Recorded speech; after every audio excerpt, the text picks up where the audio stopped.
Good evening, everyone. My name is Barry Beckstrand. I work at the district office, and I have the honor of being able to serve and work with all of the elementary schools in the south area of Alpine School District. 7 of whom are standing before you, these wonderful 7 principals, and I'd like to introduce each of them to you right now.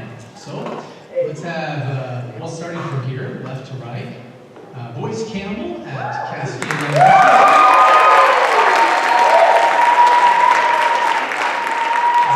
Hillcrest. Mike Larson, Sharon. Eric Bloomhouse with all the moves. Dr. Joe Blackman, football. Lori Belletti, Sierra Park. And last but not least, Aaron Stevenson, workshop.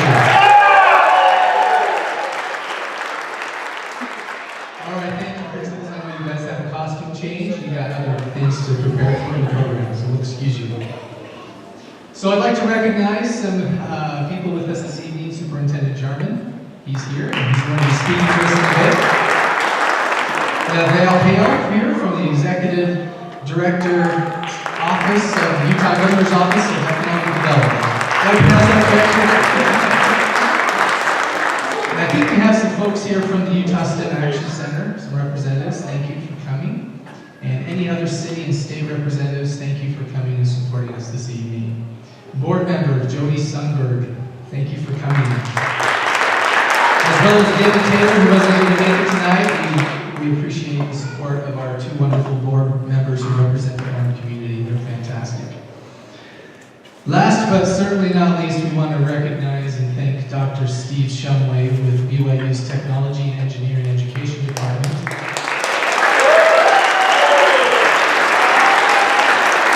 You'll come to know more about him and his contributions throughout tonight's program. So, Steve, science, technology, engineering, art, mathematics. STEAM is important. I believe that STEAM is the future for our students and the future for our local and global economy. The U.S. Department of Labor listed the 10 most wanted employees. 8 of those employees were ones with degrees in the STEAM fields, such as accounting, computer science, electrical engineering, economics, and finance, just to name a few. STEAM occupations are growing at 17%, while others are growing at 9.8%. In addition to future career and economic benefits, STEAM makes teaching and learning fun, and even more engaging and interesting for both teachers and students. STEAM makes it easier to plant those seeds of interest that can grow into exciting and rewarding careers for our youth. May I end by saying how impressed I am with the 7 Apollo Project principals. Individually, they are talented and gifted, but collectively, they are truly amazing. I'm amazed at their level of collaboration and creativity. They are a unique team of educational leaders driven by a belief and a passion to provide a wonderful teaching and learning environment for both teachers and students. I support their vision, and I'm grateful to be able to be a part of what they do and learn from them as we continually seek for the best ways to educate our students. We will now be fortunate to hear some words from our fearless and wonderful Alpine School District Superintendent, Sam Jarman, who will speak to us. After he's done, we'll turn the rest of the program over to you fine gentlemen and wonderful lady, Mrs. Belletti. So we'll start after Superintendent speaks to us, then I believe we've got Principal Zach Eager will be up, and then I'll just let you guys take it from there, okay? So thank you very much, and Superintendent.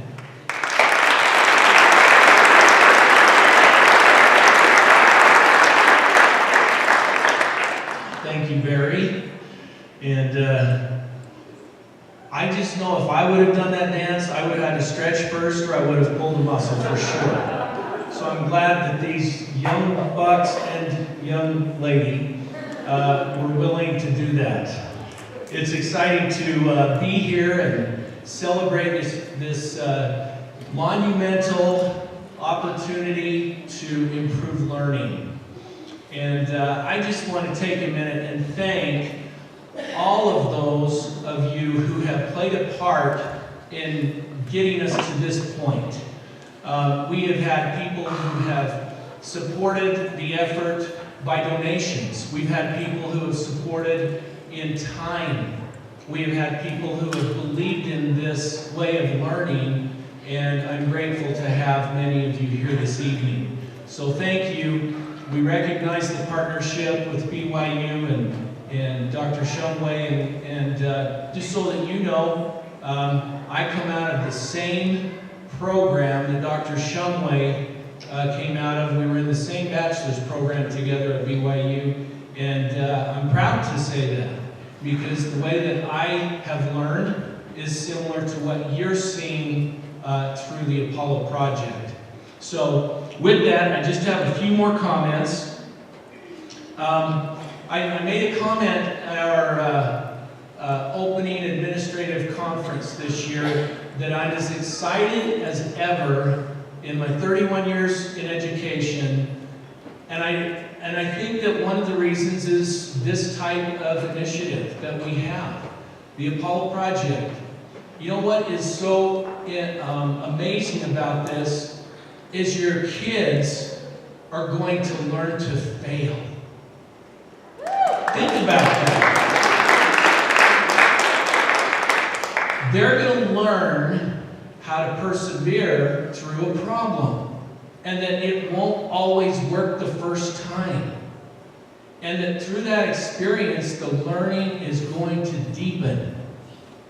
I saw on a poster at a school that we visited back in Boston last year with some of the people who you'll hear from this evening, and it said, "Fail, first attempt in learning." Think about that. I think that's an important part of the learning process. Now, my experience as a teacher was I taught students about engineering and architecture. So when you look at what my experience has been, it's been to teach kids about math in a different way. And to teach kids that, you know what, for the first time you can understand fractions, or how to measure something, or how to do geometric shapes and figure out how you can actually make a six-sided hexagon with all six sides the same size. So I felt like what I was doing in my teaching, not just with math, but requiring my students to do research papers, that I was helping to build their learning in even their English writing skills and study habits. So I believe in this way of combining efforts in different subjects being taught together at the same time. I believe in this project. Last year, I attended a 5th grade class at Foothill Elementary School. And it was one of those just pivotal moments in your career where you say, wow, we have got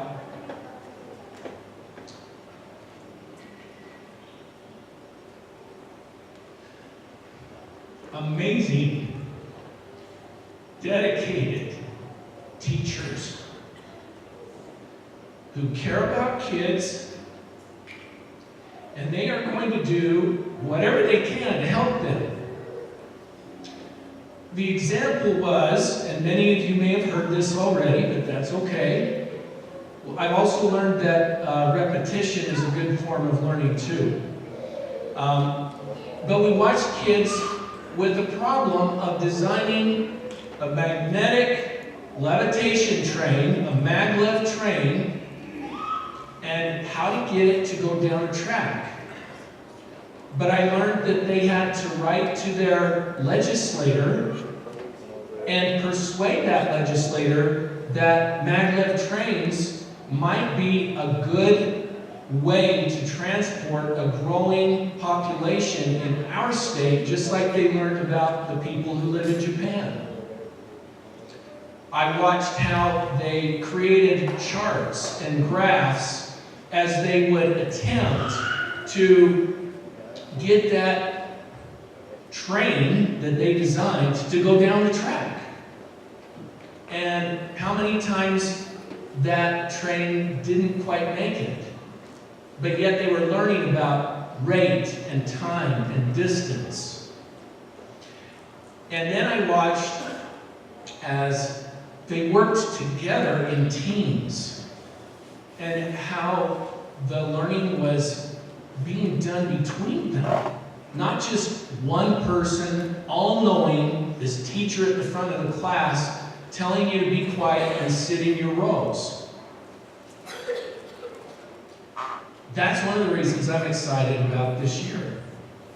So I hope that you're excited as well. I hope that you might learn some things this evening, but I'm committed to support the Apollo Project.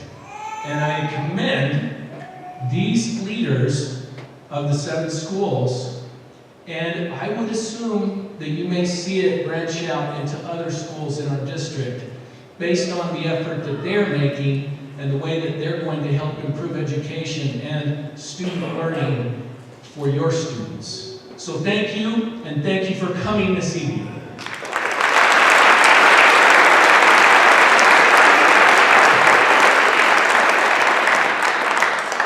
To Superintendent Jarman, also to Barry, we'd like to express our thanks to you. On behalf of my colleagues, we are so grateful for your support. So thank you for letting us chase this vision. And we're also grateful for our amazing communities. We are excited that you are here. Welcome, Orem City. It's wonderful to have you tonight. We truly have been counting down, a pun absolutely intended, for this night because we are so excited to see this vision, to see this passion spread throughout our community. We have been absolutely ecstatic about the Apollo Project for months, and our teachers now have the bug as well. And we are so excited to spread this excitement and the knowledge of what this is and means for you, and most importantly, your children. And to be honest, our future. We're excited to paint a picture of that tonight. I would like to pause just for a minute. Sprinkled throughout this audience, we have the muscle, the manpower that is going to make this vision possible. And they are throughout this auditorium, Dawn and our Apollo Project, lab coats, teachers, would you please stand so we can recognize you and thank you.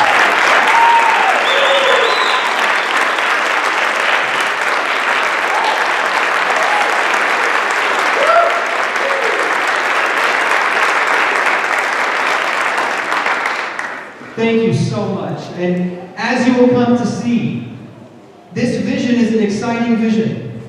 It's one that absolutely gets under your skin, and you can't let it go. But it wouldn't be possible, it wouldn't come to any fruition if it weren't for these amazing teachers. And so we're so grateful for them. It's my privilege and honor to welcome you to this night where we are lifting off the Apollo Project of the East Orem community. All 7 schools that you were introduced to today are taking part in this exciting initiative beginning this very school year. Now, perhaps as you've dropped off your child at school or gone by any of our 7 schools, you may have seen banners with this logo. Maybe even received an invitation, a flyer, a letter with this logo. But perhaps you asked or had come to mind this inevitable question. What is the Apollo Project? And that's precisely what we hope to cover tonight. I'm going to introduce the story behind the Apollo Project. From start to finish, we aim to paint both a vision of what this project is, help you see what is already happening in our classrooms with your children, and also paint a future of where this can continue to go with our communities, our business leaders, our lawmakers, legislators, and so forth. This is a vision that can go as high and as far as we want it to go. Now, perhaps question that merits an answer. Because this is what the whole project is named after. So one question is, why have a name, and why the Apollo Project? As your children have come home and have begun to tell stories of the things that they're doing in their classrooms, and that they will continue to do, you might have heard them mention things like STEM or STEAM, meaning science, technology, engineering, arts, and mathematics. That certainly is a big piece of the Apollo Project. And one question that may come to mind is, all right, then why not just call it STEM? Or why not just call it STEAM? We felt very strongly from the beginning that we wanted to coin this something that we could control both its vision and its direction and its future. And most importantly, we wanted to tap into the power of story.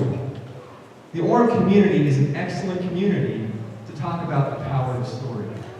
We're the community with the Timpanogos Storytelling Festival. We know the power of story. And frankly, our nation has one of the most powerful stories that we could ever look to and learn from when it comes to trying to accomplish the seemingly impossible. And that is the story that we have chosen to use as the namesake for this exciting initiative. That story, of course, involves the Apollo moon missions from the 1960s. And it's my privilege to tell you that story. So let's go back in time. We're going to go back to 1962. To be specific, September 12th of 1962. The location is Rice University in Houston, Texas. President Kennedy addressed the nation with his famous "Going to the Moon" speech. And rather than me paraphrase his words, let's hear from the president himself. But why, some say, the moon? Why choose this as our goal? And they may well ask, why climb the highest mountain? Why, 35 years ago, fly the Atlantic? Why does Rice play Texas? We choose to go to the moon. We choose to go to the moon in this decade and do the other things. Not because they are easy, but because they are hard. Because that goal will serve to organize and measure the best of our energies and skills. Because that challenge is one that we're willing to accept, one we are unwilling to postpone, and one we intend to win, and the others too.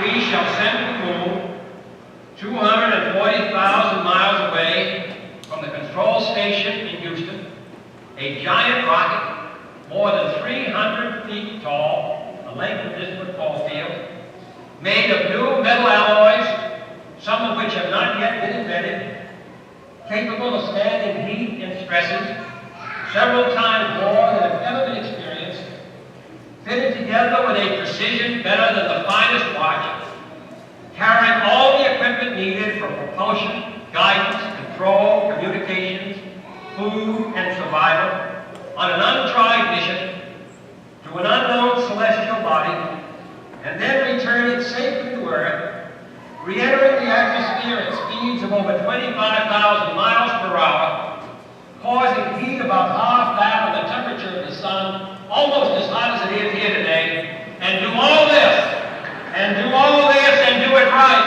and do it first, before this decade is out, then we must be bold. Even now, having watched this clip dozens of times, we watched it with our teachers this summer, I'm inspired over and over again by his words. What he did is he painted a clear vision for what our nation could accomplish. But he also outlined some very real constraints, some very real limitations that weren't going to hold him back, but needed to be addressed. Here's just a list of some of those things that he noted. First and foremost, 240,000 miles away. This isn't a jaunt over to Pleasant Grove. This is a significant mission. My favorite bullet point is number 2 up there. New metal alloys, some of which have not yet been invented. So we're going to construct a rocket.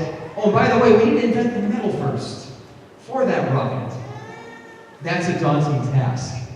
Precision better than the finest watch, with all of the systems needed to both carry the crew there and back safely. An untried mission.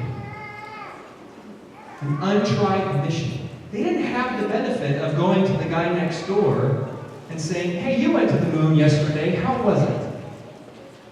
This was untried, unprecedented, but they were undaunted. And it's worth noting the approach that they took to make this possible. President Kennedy picked Rice University with a purpose. He was the President of the United States. He could have picked anywhere he wanted to give that speech. The Oval Office, the front lawn of the White House, wherever he wanted. But why Rice? In its day, and still to a large degree to this day, Rice University was the foremost university when it came to aeronautical engineering. He picked his audience with purpose. Not only was he painting a vision for them, he was, in no uncertain terms, also conveying, we are going to the moon, and it is you that will take us there. In a very similar way, we met with our teachers this summer in June. And we look to them, and we look to them and think, teachers, it is you that will take us there. And we look to our community. We look to our parents, our grandparents, neighbors. We look to business leaders, lawmakers. We look to you and say, it is together that we will accomplish our own mission in education. Now, I love some words that President Kennedy said. They were right on the heels of one of his jokes, and so they were hard to hear, but they're powerful. He said, if we are to do this, and do it first, and do it right, then we must be bold. We must be bold. This takes courage. It takes initiative. It takes passion. But with it, we can accomplish the seemingly impossible. To return to our namesake story, they did accomplish the seemingly impossible. This is a photo of launch day, Apollo 11, July 16th, 1969. Atop of that Saturn V rocket are 3 astronauts on their way to the moon. And to us, today, but I don't think back in their day, a short 4 days later, this is the image that was beamed back to Earth. The image of our astronauts afoot on the moon of our Earth. They did it. They did it by working together. They did it by bringing the best minds together, by persisting, by not giving up, by having a clear vision of what was possible. And they did it. And they accomplished it. And ladies and gentlemen, we as your administrators, representing you at Alpine School District, we come to you tonight with a similar vision. We come to you with the idea that we have in education our own moon landing. And it may appear just as daunting to us today as the real moon landing did back in the 60s. But we can accomplish it if we rethink our vehicles and our way of working, and we have a vision and a passion, and it is that we're excited to share with you tonight.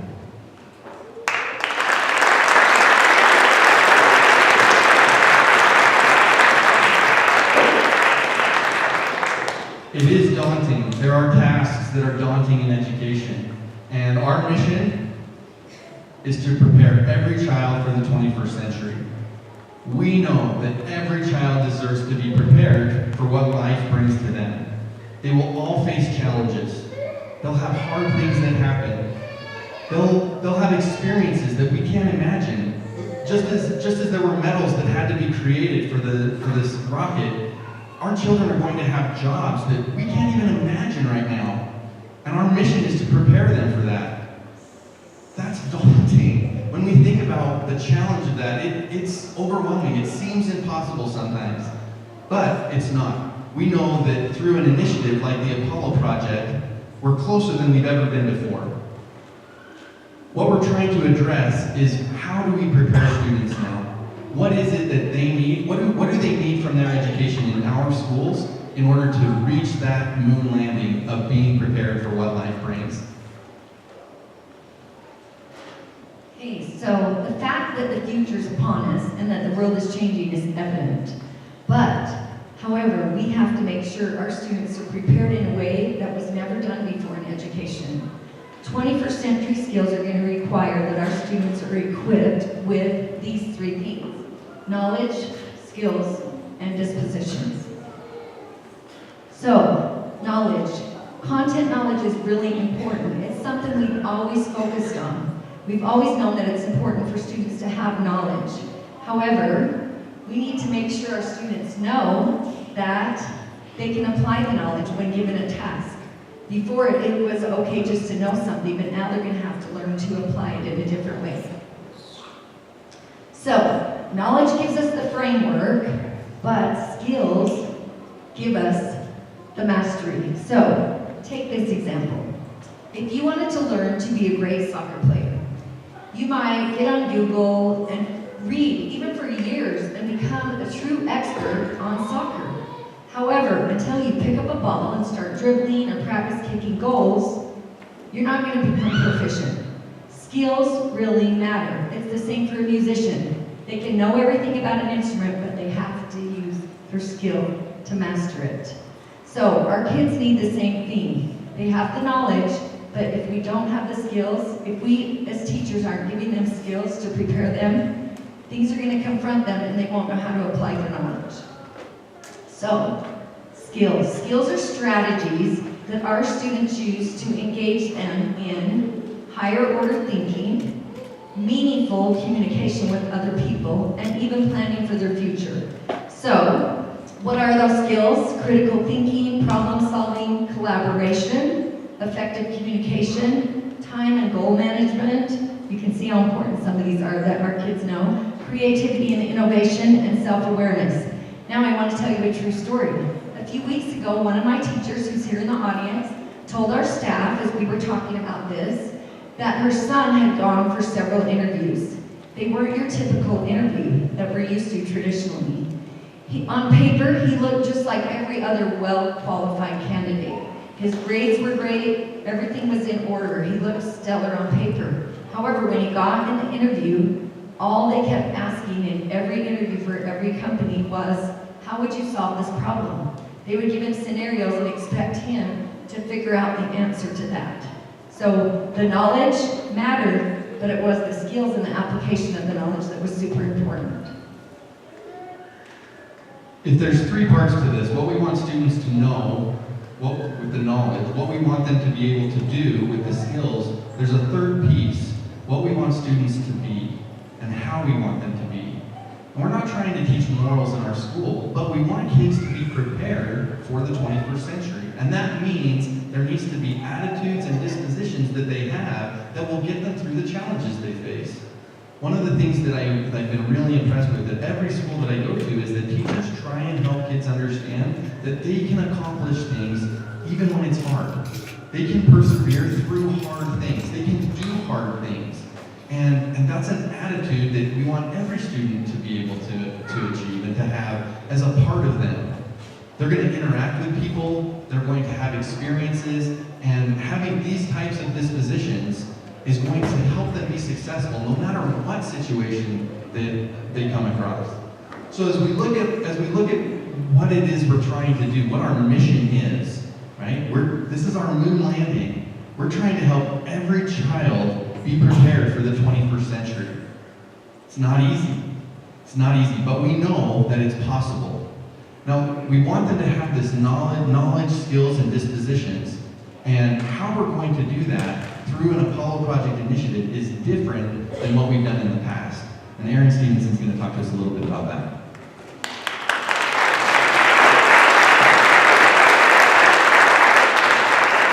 If we truly believe that knowledge, skills, and dispositions are essential for the 21st century, then we're going to need a vehicle or a means by which we're able to get there. And so how do we accomplish this? Well, we need to be in the right vehicle. We need to make sure that we have the right means and transportation. The importance of a vehicle is to get you from point A to point B. It makes sure that you're safely able to accomplish a task, and we feel it's important that we have the right vehicle in order for us to be able to accomplish 21st century knowledge, skills, and dispositions. An analogy for you, one of the great modern 20th century miracles that we have is the Boeing 747. In fact, the Boeing 747 is the most popular airliner to date, and it has transported more people from continent to continent than ever before. When the 747 came into production, it revolutionized the aviation industry and transportation industry. Now, some may question the comforts and the improvements over time, but that's another story to be had. But the reality is that it's provided a great means by which we're able to transport ourselves from point A to point B. However, try as we may, a 747 is never going to get us to the moon. It's not possible, it's not been engineered, and it's not been developed in a way in which we can transport through Earth's atmosphere into the moon and ultimately a moon landing. In order to do that, we need some type of vehicle that has the means to be able to reach the moon. That would be our Saturn V rocket.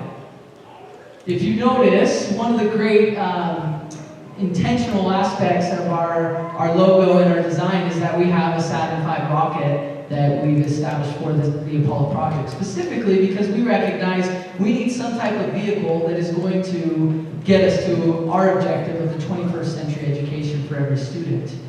We recognize that the 747 is going to keep us here grounded in Earth's atmosphere, whereas a Saturn V rocket or a similar rocket that can overcome the Earth's atmosphere will get us to the moon.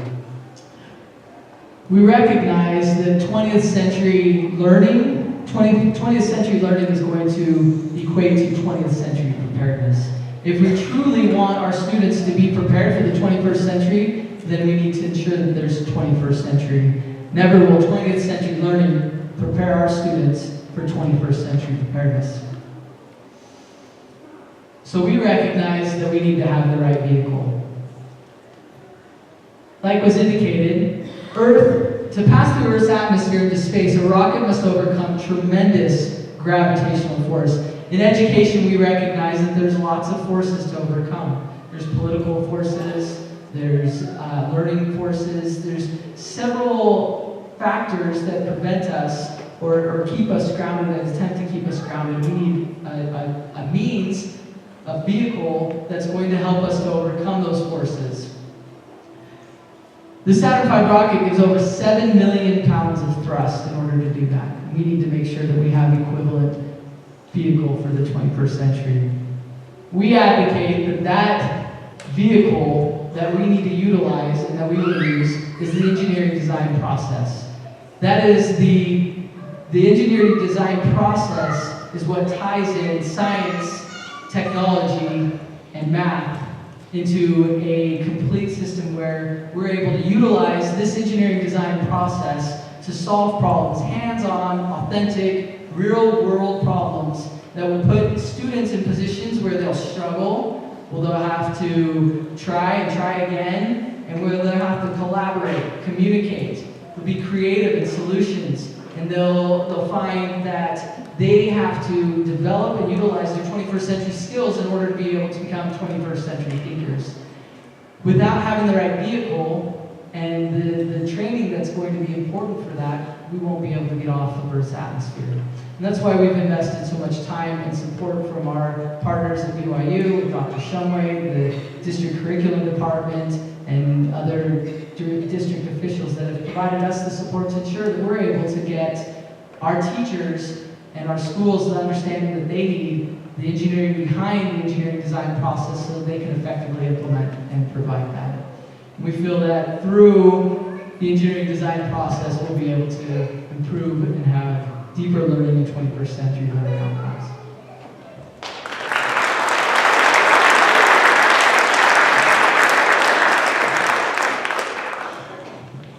some of you may be asking the question, is STEAM integration truly the best way for my child to learn? Let me answer that question with a resounding yes.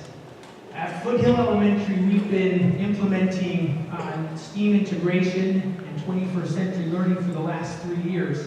And I have seen firsthand how students are engaged, how they're learning the knowledge that they need, but also the skills and dispositions that they can be successful in school and be prepared for life and whatever comes their way. This vehicle is the right vehicle. It's a way of giving students an authentic, real-world application of their learning. It's where the knowledge is applied. Now, the way we apply this is through engineering design tasks. These tasks are a hands-on, minds-on approach. The students work together with their peers to solve a real problem using the knowledge that they've been learning. For example, I love that Superintendent Jarman used the example I was going to with our 5th grade. I'm going to give a little more detail about that maglev train experience. That experience happened after a month-long unit where the students were learning for a month about magnetism in science. They had to have that knowledge to be able to apply that as they built their trains and their little cars that they would create and that maglev system to make it go down this track. They had to know their math to be able to convert miles per hour to inches per second and vice versa, to be able to also chart and graph their results so they could compare and contrast the findings of each of their groups. They also had been reading for their language arts about the maglev trains in Japan, how they can reach up to speeds of 400 miles per hour. In their social studies, they had been learning about the 13 bills that were in the legislature and that were on air quality. And in this letter that they wrote, it was actually to the governor, they wrote him and proposed, we believe that the maglev train system is a great system, and we propose that we have that here in Utah. They gave their reasoning and their reasons to do so. And this was their letter back from Governor Herbert. They went and hand-delivered that letter their letter to him at their field trip the following week. You can see this is just a natural way to implement and integrate the curriculum together. It wasn't forced, it was something to just, this makes sense. This is a real problem, let's apply the knowledge. And in the process, they learn the skills and dispositions that they so much need. A few other examples. In our 3rd grade, our students learn fractions by integrating that with music. And as they created 16th notes and 8th notes, 4th notes, and quarter notes, and so forth, they were able to actually hear if they understood fractions. In our kindergarten classes, I love these pictures of our students. We're doing this with our kindergarten through 6th grade in every single class. And for these children to be thinking through and writing their plan, asking questions and imagining solutions, sometimes young children have a hard time working together. But you can see how as they work together, they learn those skills of collaborating and communicating effectively with each other. And the engagement of these students is incredible. They got to take home a feather as part of this project, and I love the text I got from the mom saying, he's building towers and blowing the feather through here at home. They're engaged and they love the learning. We also have small group autism classrooms at our school. I watched several different lessons that happened with the engineering design process. After one of them, I left the classroom and the teacher stopped me and said, do you realize that it is a challenge for these students to focus more than 15 minutes on anything, even if they're up and moving and they're engaged? I walked out of that classroom after 40 minutes, and not only were they engaged, I saw them working together in groups, which is a mighty feat sometimes in a small group autism classroom. I have seen it work. I've also seen the skills and dispositions of our students, the ability to be able to communicate effectively and to be able to present to the visitors that we've had at Foothill. And it's exciting to see the ownership that these students have. They're passionate about this because they own it. They did the learning. They did the problem solving and the thinking, and they can articulate it well. This graduate class was asking our 5th grader all kinds of questions, and she just knew the answers. She knew that engineering design process. And it's exciting to see those skills and dispositions truly develop through this process. Here at the bottom, we had an incredible opportunity to go and present to the governor and his education commission. And this 6th grade class got to perform an opera that they had created. The lyrics, the music, the backdrop, costumes, they integrated with their science unit and other parts of their curriculum. It was all student created and led by a project-based learning. And to see what we were able to bring and present to the governor and to have his support was incredible. Now I need to mention Dr. Shumway again. You've heard Superintendent Jarman mention his name. He has been a crucial piece of this, what we've done at Foothill, and especially with this Apollo project. He was able to go along to Boston with our Apollo project, and he wrote a response, his thoughts about the trip, and I want to read that to you. The biggest takeaway from the trip for me was to see that the approach that Alpine District has chosen to take in regards to implementation of problem-based learning has greater potential than any of the approaches we witnessed at the schools visited. Implementing engineering-related activities into the total school curriculum by all teachers for all students with the support of administration has greater potential to provide engaging learning experiences for students. What an incredible compliment from, in my mind, the greatest STEM thinker in this state. I love this quote. Education is not so much the filling of a bucket as the lighting of a fire. A fire has been lit in our schools and in the Orem community. And let that fire burn in our steam engines, in our maglev trains, in our Apollo Project rockets, as we help prepare every child for the 21st century.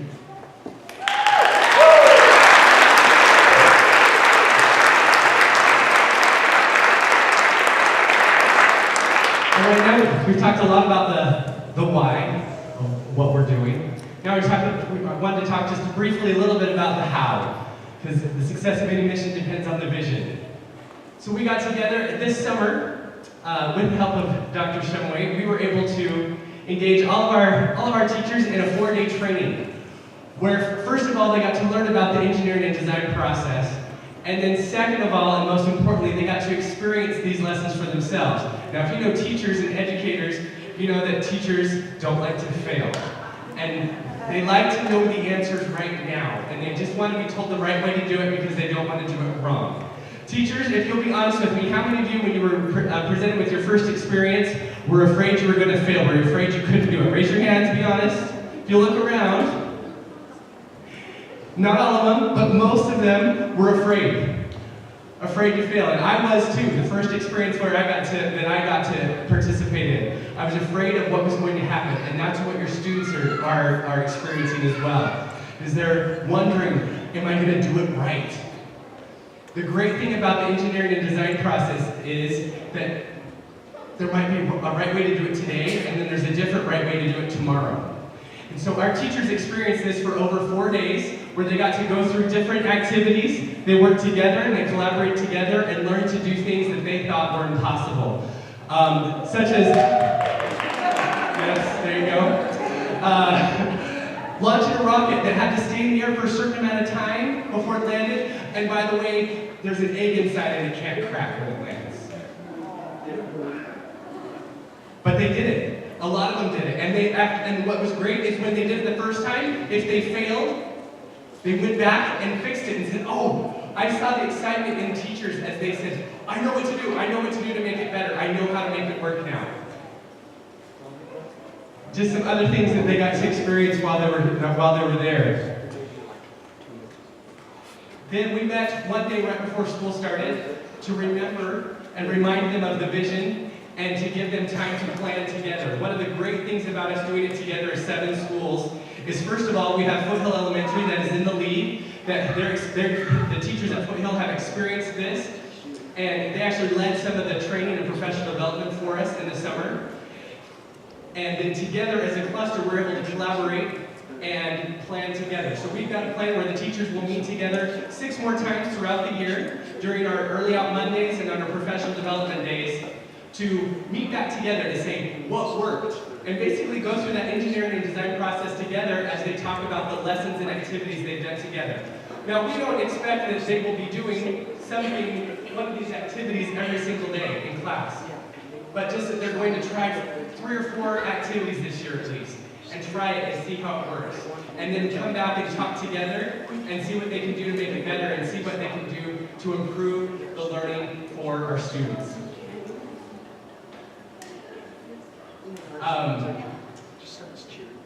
The first week of school, I got to witness a 5th grade class where the teachers engaged the students in an engineering and design project. And I watched earnestly as there was a group of boys that I watched because this is a group of boys that typically aren't totally engaged with their teacher. And I watched at first, all these boys somehow ended up in the same group together. And I wondered what was going to happen. And at first, they just argued with each other. They didn't want to do it, they didn't think they could do it. But guess which was the first group to come up with a product? They were also the first group to fail. But then they were able to go back and fix it and do it again and again until they had success and they worked together. And it was amazing to see them talk and work that out together. And this was a skill that they didn't have before. And I love being able to watch that. And so this is a work in progress. We're going to be doing this for years to come and getting better and better as we go. Now I'd like to introduce, we have a special guest with us tonight, Val Hill, who's the Executive Director of the Governor's Office of Economics, is here tonight representing the Governor, and he's going to speak to us for just a few minutes. Val Hill.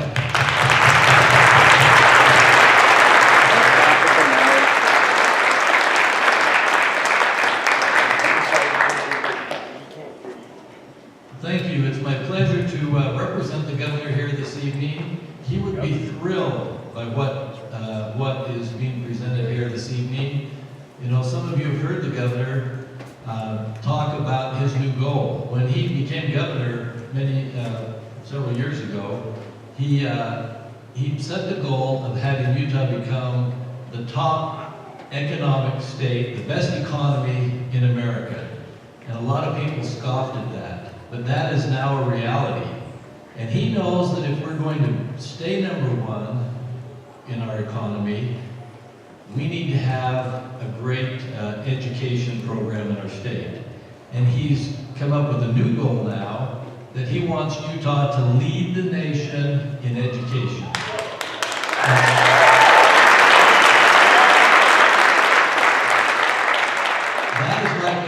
That is like a President Kennedy moonshot goal. There are a lot of people who will say, "Are you kidding me? That'll never happen. This is Utah." But we believe it can happen. He believes it can happen because of these types of programs and innovation. Congratulations to Alpine School District for coming up with this program. You principals, this is exciting. Just like JFK said, we're gonna go to the moon with metals that have not yet been invented. You are going to be preparing students for jobs that don't exist right now with this. I was born in 1957, the year the first satellite went into space. The first satellite 59 years ago. You think about the world in 1957 and where this world has come in the last 59 years. No cell phones, no live TV, pretty much, around the world. No computers. The world in 1957 was much different than our world today. And the world 20, 30 years from now will be completely different than our world today. And it's going to take students who can solve problems, who can think, who can learn to interact with other people.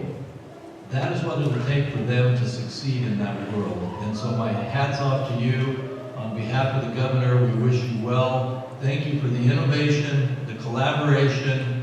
We need our business community to get on board with this. We need them to support this. We need our communities to support it. We need our parents to support it. And if so, this is going to be fantastic and the entire state will benefit. Thank you very much. Thank you, Executive Director Hale. I'd also like to recognize Mayor Bruns from the city of Orem. Mayor, please. Thank you for supporting us as well. How do you feel? Do you feel excited? Do you feel excited? This is what we're all here for, right? We come because of these kids. And I can tell you that every one of these principals behind us, we feel passionate about children. There's nothing that we would rather do than show up at our schools and educate these kids because we love them and we care about them. And your teachers are the same. They're the most dedicated professionals that I've ever witnessed in my life. They come and they put in so many hours above and beyond their contract hours because of these kids. And this is the vehicle to get us there. Buzz Aldrin, do I have any Comic-Con fans in the audience? A couple brave souls that admitted that. I'm proud of you. I wouldn't expect anything less from a Comic-Con fan. Now, Buzz Aldrin actually came to Salt Lake City last year and he spoke at Comic-Con. And he spoke at the original Apollo mission. He said, the true value of Apollo is the innovation and teamwork that overcame the many obstacles to reach the moon. Innovation and teamwork. Those are two of the critical words in that statement. And you'll notice that never before have 7 schools come together to collaborate together, where the teachers are learning from each other. That idea is powerful. He further goes on to say, humanity needs to push forward beyond current limits, just like we did in 1969. Apollo was the story of people at their very best. We started with a dream, and we did the impossible. We started with a dream, and we did the impossible. I know because I'm living proof that the impossible can be achieved, and it can be done again. Let's go for it. That statement gives me chills every time. And I can imagine that the team that was a part of that initial Apollo mission felt such a sense of passion and commitment because it was something greater than themselves. Ladies and gentlemen, this Apollo project is something greater than each one of us individually. And just like it's greater than each one of us individually, this Apollo project deserves that same commitment and passion from us. And so I challenge you, after everything we've learned tonight, take that home with you. Talk about it in your communities. Let them know about the excitement that this can generate so that we can build that momentum to make this dream a reality. We appreciate you for coming. We will, as principals, be outside the doors so that you can ask us any questions that you may have. Businesses, we would love to partner with you because we can't do it alone. Parents, we invite you to go to the schools and watch some of these activities occur. Ask your teachers when they might be doing some of these activities so that you can get in and experience exactly what it's like. And city and state officials, thank you for coming and continuing to support what we do in our schools every day. Thank you for coming and have a great night.